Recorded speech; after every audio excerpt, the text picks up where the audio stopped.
Morning बच्चों, आज हम नेक्स्ट चैप्टर स्टार्ट करते हैं जिसका नाम है क्या हमारे आसपास के पदार्थ शुद्ध हैं। सबसे इस चैप्टर स्टार्ट करने से पहले मैंने यहाँ पे इंडेक्स बता दिया है कि आज हम क्या क्या पढ़ने वाले हैं। पहला है पदार्थ। पदार्थ कितने प्रकार के होते हैं? 2 प्रकार के, अशुद्ध और शुद्ध पदार्थ। दूसरा है मिश्रण। मिश्रण भी 2 प्रकार के हैं, समांगी मिश्रण और विषमांगी मिश्रण। तीसरा है विलयन। विलयन किससे बनता है? विलायक और विलय से। हम आगे अभी पढ़ेंगे डीपली इसको। फिर है विलयन के गुण, विलयन की सांद्रता। नेक्स्ट इधर दिया हुआ है मिश्र धातुएं, निलंबन और गुण, कोलाइडल विलयन और टिंडल प्रभाव। टिंडल प्रभाव यहाँ पर सबसे इम्पोर्टेंट है। हम चैप्टर स्टार्ट करने से पहले एक बार और जान लेते हैं आखिर पदार्थ क्या होता है। What is matter? जो भी वस्तु स्थान घेरती है और जिसका अपना द्रव्यमान होता है वो क्या कहलाती है? पदार्थ कहलाती है। हम अपने चारों ओर बहुत सारे पदार्थों के बारे में पढ़ते हैं। हमने देखा भी है कि बहुत सारे पदार्थ होते हैं। विज्ञान सभी पदार्थों को कितने भागों में बांटता है? 2 भागों में बांटता है। पहला है शुद्ध पदार्थ और दूसरा है अशुद्ध पदार्थ। अब हम इसकी डेफिनेशन पढ़ेंगे। शुद्ध पदार्थ क्या होता है, अशुद्ध पदार्थ क्या होता है। अशुद्ध पदार्थ, जब पदार्थ के कण अलग अलग रासायनिक प्रकृति के हों तो उसे क्या कहते हैं? अशुद्ध पदार्थ कहते हैं। जब पदार्थ के कण अलग अलग रासायनिक प्रकृति के हों, जिनका केमिकल नेचर कैसा हो, अलग अलग हो, तो क्या कहलाते हैं? अशुद्ध पदार्थ कहलाते हैं। इसके जस्ट अपोजिट शुद्ध पदार्थ की डेफिनेशन क्या होगी, परिभाषा क्या होगी? जब कोई पदार्थ जिसकी रासायनिक प्रकृति क्या हो, समान हो, वो शुद्ध पदार्थ कहलाते हैं। अशुद्ध पदार्थ के एग्जाम्पल उदाहरण क्या होंगे? वायु, मिट्टी, समुद्र का पानी एक्सेट्रा, और भी हो सकते हैं। अब आप पूछोगे समुद्र का पानी क्यों? वो तो पानी है। समुद्र के पानी में क्या मिला रहता है? नमक मिला रहता है और भी खनिज लवण मिले रहते हैं। वायु, वायु में जरूरी नहीं है कि सिर्फ एक ही गैस विद्यमान हो, बहुत सारी गैसें भी विद्यमान होती है। मिट्टी, मिट्टी में जरूरी नहीं है कि केवल एक ही पोषक तत्व पाया जाता हो, बहुत सारे खनिज लवण पोषक तत्व पाए जाते हैं। अब है शुद्ध पदार्थ के उदाहरण। शुद्ध पदार्थ के उदाहरण क्या है? लोहा, जल, तांबा। लोहा क्यों? लोहा लोहे से ही बना होता है, इसीलिए कैसा है? शुद्ध पदार्थ है। आगे हम देखते हैं मिश्रण क्या होता है। मिश्रण, 2 या 2 से अधिक शुद्ध पदार्थ किसी भी अनुपात में मिले हो तो उसे क्या कहते हैं? मिश्रण कहते हैं। किसी एक चीज से तो कोई मिश्रण नहीं बन सकता। एक या एक से अधिक जब 2 पदार्थ मिलेंगे तो क्या कहलाता है? मिश्रण कहलाता है। जैसे जल और नमक का घोल, ये क्या कहलाएगा? मिश्रण कहलाएगा। ऐसे वायु में गैसों का मिश्रण, वायु में बहुत सारी गैसें होती है, oxygen, nitrogen, carbon dioxide, sulphur, phosphorus, organ etcetera, बहुत सारी गैसें होती हैं, तो ये क्या कहलाता है? मिश्रण। अब हम देखते हैं मिश्रण का पहला प्रकार जो है समांगी मिश्रण। समांगी मिश्रण क्या होता है? समांगी मिश्रण ऐसे मिश्रण जिसमें 2 या अधिक अवयव उपस्थित हों परंतु उन्हें अलग अलग नहीं देखा जा सकता। जिसमें 2 या अधिक अवयव उपस्थित हो परंतु उन्हें अलग अलग नहीं देखा जा सकता, वो क्या कहलाता है? समांगी मिश्रण। जैसे एग्जाम्पल के लिए क्या लेंगे? जल और नमक का घोल। जब हम जल में नमक को घोलते हैं तो क्या हमें नमक अलग दिखता है? नहीं दिखता। वो क्या होता है? उसमें घुल चुका रहता है। ऐसे ही क्या होगा? मिश्र धातुएं।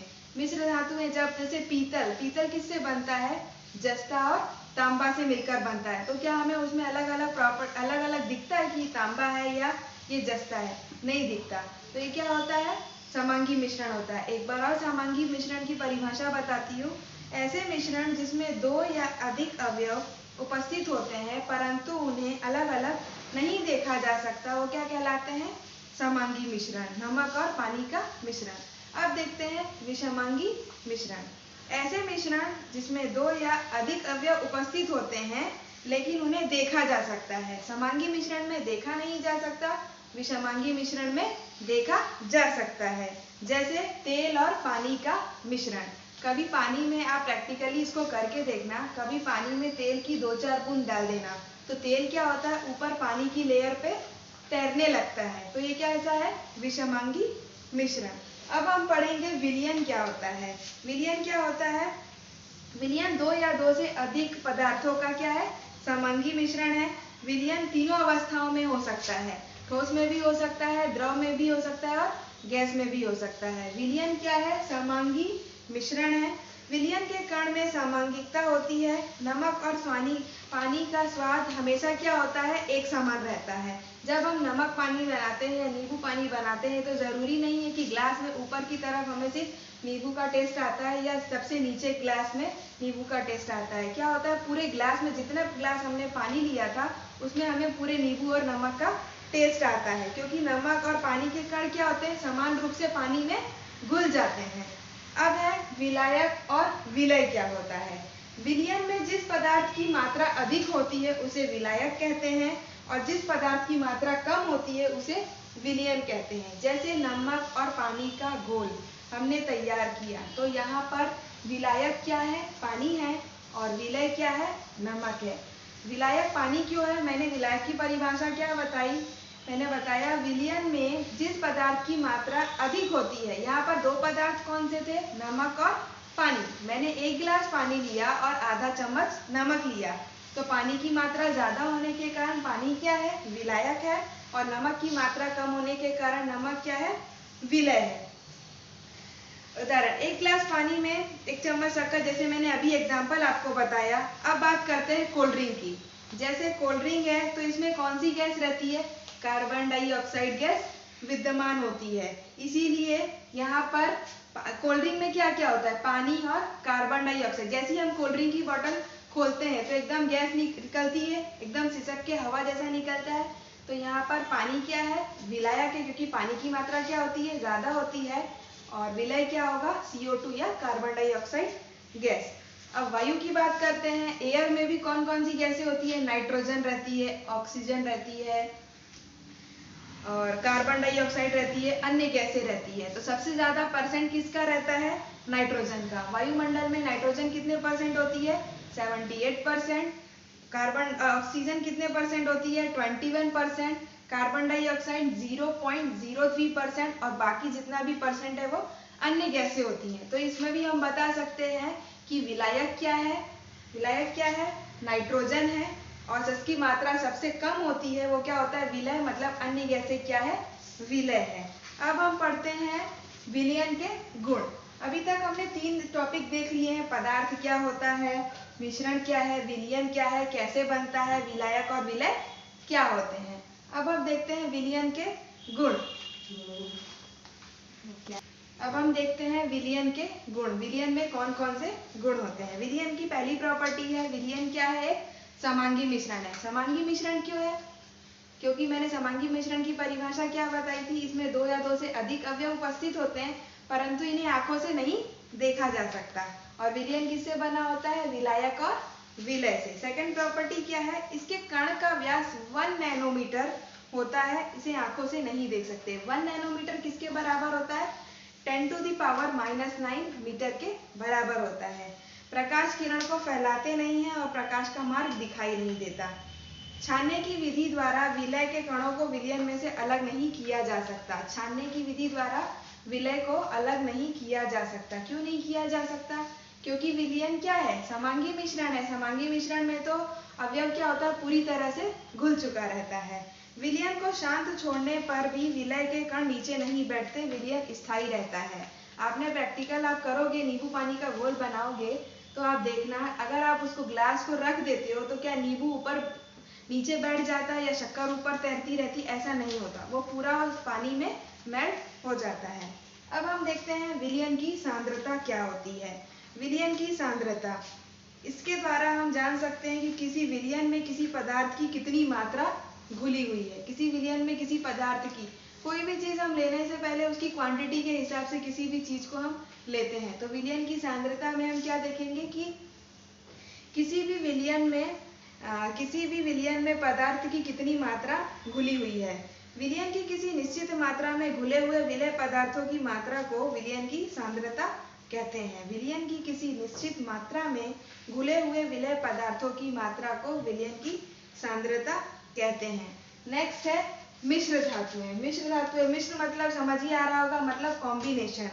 पीतल और जस्ता। पीतल किससे बनता है, जस्ता और तांबा से। यहाँ पर जस्ता होता है 30% और 70% क्या होता है, तांबा। ऐसे पदार्थ धातुओं के समांगी मिश्रण होते हैं जिन्हें भौतिक क्रिया द्वारा अवयव में पृथक नहीं किया जा सकता। जिसे भौतिक क्रिया द्वारा क्या कर सकते हैं, अलग नहीं कर सकते हैं, वो क्या कहलाती है, मिश्र धातुएं कहलाते हैं। मिश्रण अपने घटकों के गुणों को दर्शाते हैं। मिश्रण क्या करते हैं, अपने जितने भी इसमें घटक मिले रहते हैं वो अपने प्रत्येक घटक के गुण को क्या करते हैं, दर्शाते हैं। नेक्स्ट है निलंबन और निलंबन के गुण। पानी में हम मिट्टी घोल देते हैं, यह निलंबन का एक अच्छा उदाहरण है। कैसे, हम कह सकते हैं निलंबन क्या है, एक विषमांगी मिश्रण है। वापस विषमांगी मिश्रण की परिभाषा दोहराते हैं। विषमांगी मिश्रण क्या होता है, दो या दो से अधिक पदार्थों का मिश्रण विषमांगी मिश्रण होता है और इसे हम आंखों से देख सकते हैं। ये था विषमांगी मिश्रण। मैंने बोला मिट्टी का घोल। निलंबन एक जिसमें विलय पदार्थों के कण घुलते नहीं है बल्कि माध्यम में निलंबित रहते हैं। कभी आप देखना पानी में मिट्टी घोलते हो तो क्या पूरी मिट्टी घुल जाती है, नहीं, हम मिट्टी को घुलते हुए देखते हैं और अगर हम उसे शांत छोड़ देते हैं तो मिट्टी क्या होती है, किसी भी बर्तन या गिलास में नीचे आके पेंदी के पास बैठ जाती है। इसे निलंबित कणों को देख सकते हैं और इसे शांत छोड़ने पर ये नीचे बैठ जाते हैं। अर्थात निलंबन क्या होता है, स्थायी होता है। मिट्टी और पानी का घोल। अब हमें मिट्टी और पानी के घोल को हम छानन विधि द्वारा अलग कर सकते हैं। विलयन और निलंबन एक दूसरे के जस्ट अपोजिट हैं। विलयन को हम छानन विधि द्वारा पृथक नहीं कर सकते हैं, निलंबन को हम छानन विधि द्वारा पृथक कर सकते हैं। अब आते हैं कोलाइडल विलयन पे। कोलाइडल विलयन क्या होता है, निलंबन की अपेक्षा इसमें कणों के आकार छोटे होते हैं और समान रूप से क्या होते हैं, फैले होते हैं। ये विलयन और निलंबन की बीच की स्थिति होती है। विलयन में क्या हो रहा था, कोई भी पदार्थ पूरी तरीके से घुल जा रहा था और हम इसे आंखों से नहीं देख पा रहे थे। निलंबन में क्या था, ये अस्थायी थे और ये क्या होते हैं, विलयन स्थायी होता है और निलंबन क्या होता है, अस्थायी होता है। तो हम इसमें दोनों में अंतर क्या था, इसको हम आंखों से नहीं देख सकते हैं और निलंबन को हम आंखों से देख सकते हैं। विलयन और निलंबन के बीच की स्थिति वो क्या कहलाती है, कोलाइडल विलयन कहलाती है, जिसके कारण मिश्रण समांगी प्रतीत होता है लेकिन वास्तव में क्या होता है, विषमांगी मिश्रण होता है। जैसे दूध